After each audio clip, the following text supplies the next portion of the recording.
Terceiro bloco, fechamos o segundo bloco falando do abuso de incapazes, artigo 173 do Código Penal. E o terceiro bloco nós vamos entrar falando do artigo 175, fraude no comércio.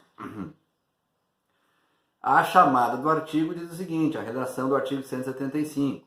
Enganar no exercício de atividade comercial o adquirente ou consumidor. Então, quando a gente fala em fraude no comércio, o artigo 175, nós estamos falando dos fatos da situação de enganar no exercício da atividade comercial quem está comprando, o adquirente ou o consumidor. Tá?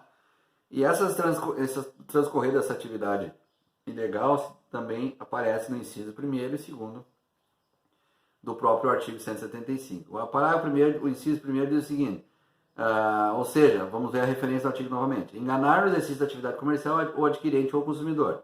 Inciso 1º, vendendo como verdadeira ou perfeita mercadoria falsificada ou deteriorada. Aqui os casos claros de falsificação. Eu estou numa loja vendendo um tênis da marca tal, como original, cobrando o preço do original, mas vendendo com péssima qualidade, falsificado.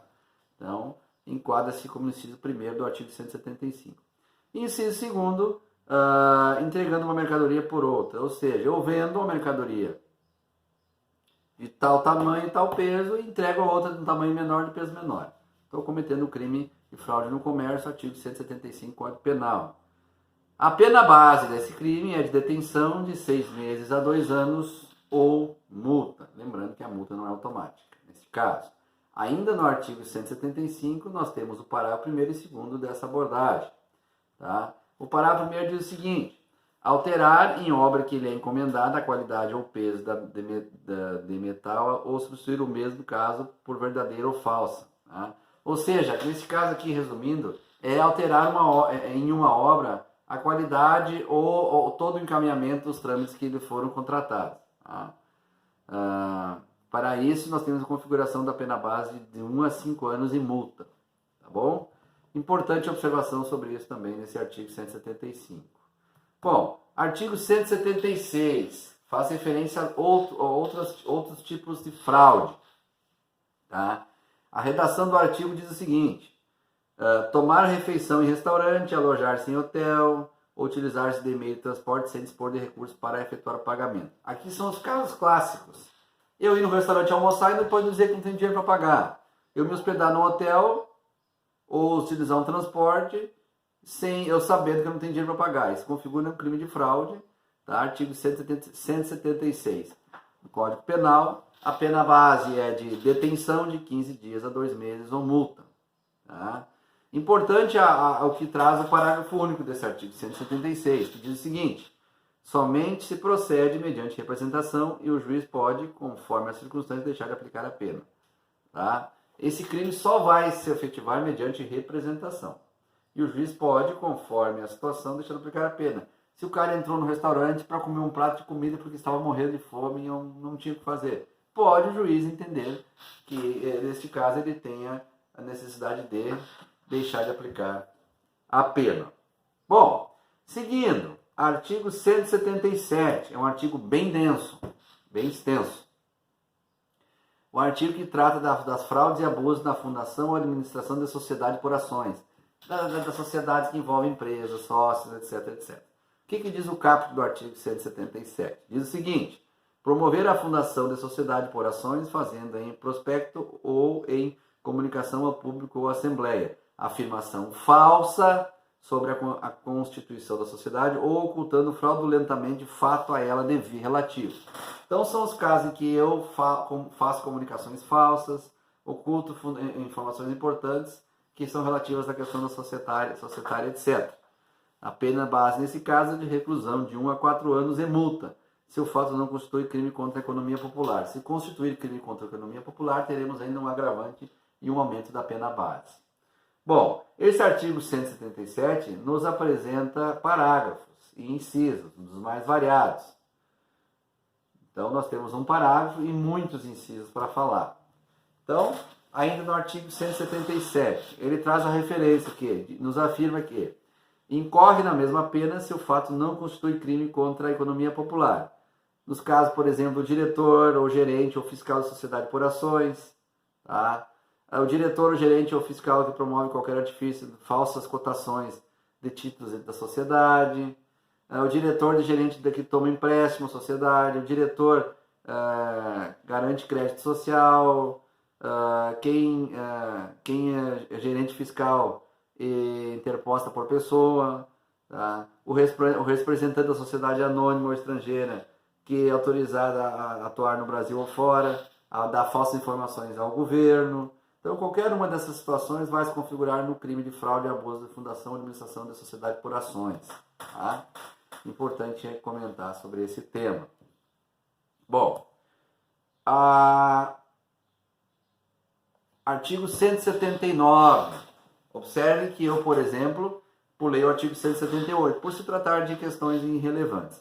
O artigo 179, ele traz a abordagem à fraude à execução. Tá? A redação do artigo 179 nos diz o seguinte: fraudar execução, alienamento, desviando, destruindo ou danificando bens ou simulando dívidas. Fraude à execução. Fraudar a execução, alienando, desviando, ou seja, se eu sou executado e eu tenho que entregar bens ou algo do gênero, e eu tento fraudar essa execução, alienando um bem ao banco para não ter ele pego, trocando o dono do bem, passando para alguém para mim não perder o bem, etc. Qualquer uma dessas situações estaremos diante do crime de fraude à execução, artigo 179 do Código Penal, que a pena base é de detenção de 6 meses a 2 anos ou multa. Tá? Ainda no 179 temos o parágrafo único que diz o seguinte: somente se procede mediante queixa, ou seja, esse crime de fraude à execução só vai ter andamento mediante a queixa da parte ofendida, mediante queixa da parte que se sentiu prejudicada. Caso contrário, não haverá o trâmite necessário para que se apure o real culpado e a específica pena a este. Tá bom? Ainda mudando, agora vamos para o crime de receptação. É um crime denso, que tem várias interpretações que devem ser feitas. Onde está o crime de receptação? Está no artigo 180 do Código Penal. Qual é o conceito? O que nós temos que entender como receptação? Adquirir, o fato de adquirir, receber, transportar, conduzir ou ocultar em proveito próprio ou alheio coisas que se sabe ser produto de crime, ou influenciar para que terceiro de boa fé adquira, receba ou oculte. Então, são os casos que eu adquiro, recebo, transporto, escondo para meu proveito de alguém, coisa que eu sei que é coisa roubada, coisa de crime. Ou que eu tento passar ela para um terceiro e esse de boa fé venha comprar de mim sem saber da verdade e eu faço com dolo. Tá? Lembrando que no caso da receptação, o elemento subjetivo sempre vai ser o dolo.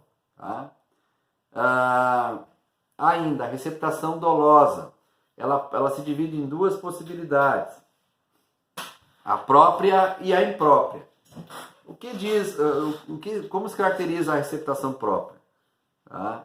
É quando o sujeito adquire, recebe algo em proveito próprio ou alheio que sabe ser coisa de crime. E a imprópria é quando o terceiro age de má fé, ele compra achando que aquilo é uma coisa da pessoa, mas na verdade ele está comprando sem saber algo roubado. Então, essa é a comparação que tem que ser feita entre a receptação dolosa própria e imprópria. Tá? Bom, também temos que comentar sobre a receptação culposa. Mas, professor, receptação culposa? Sim, e vou dizer em que casos. Tá? No caso específico, por exemplo, conforme nos rege o parágrafo 3º, que eu vou falar depois. Tá? Mas é nos casos em que o sujeito adquire coisa que deveria observar pela desproporção do valor. Eu estou comprando de boa fé algo que eu acho que não é ilegal, mas eu devia desconfiar porque é algo muito barato, então eu faço. Então, isso tem uma ligação com a receptação culposa. Tá bom? Bom, quando se dá a consumação e tentativa do crime de receptação? Em que momento? Tá? Vai ocorrer quando a gente adquire, recebe ou oculta o produto do crime. Tá? Qualquer uma das situações vai se consumar o crime de receptação. Tá bom? A tentativa efetiva, ela é caso pouco comum, tá? Mas ela pode existir. Tá bom? Bom, parágrafo 1º do artigo 180. nós temos que falar sobre o parágrafo 1º do artigo 180. Ele nos traz a questão específica da receptação qualificada. O que é a forma qualificada da receptação? É quando há exclusivamente e claramente a presença do dolo. O sujeito compra a coisa sabendo que é roubado. Então é a receptação qualificada.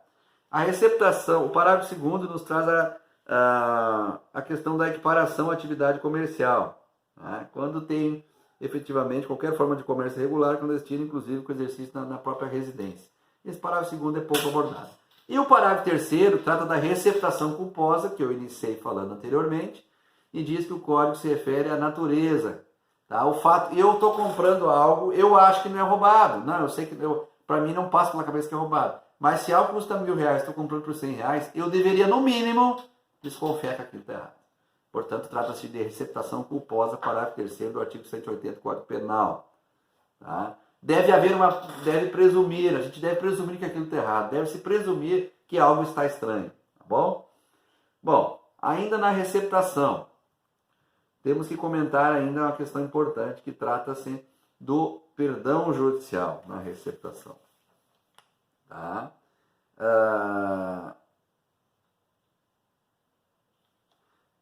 Por quê? Porque na hipótese do perdão judicial, nós estamos falando do caso em que o juiz, tendo a análise concreta de que houve circunstâncias que fazem com que o cidadão agiu de boa fé, ele comprou sem ter nenhuma noção do que estava cometendo uma ilegalidade, o juiz pode aplicar o perdão judicial. Então é importante que se tenha esse comentário.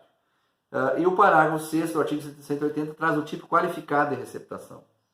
Esse tipo qualifica quando o produto do crime pertence à União, Estado ou município.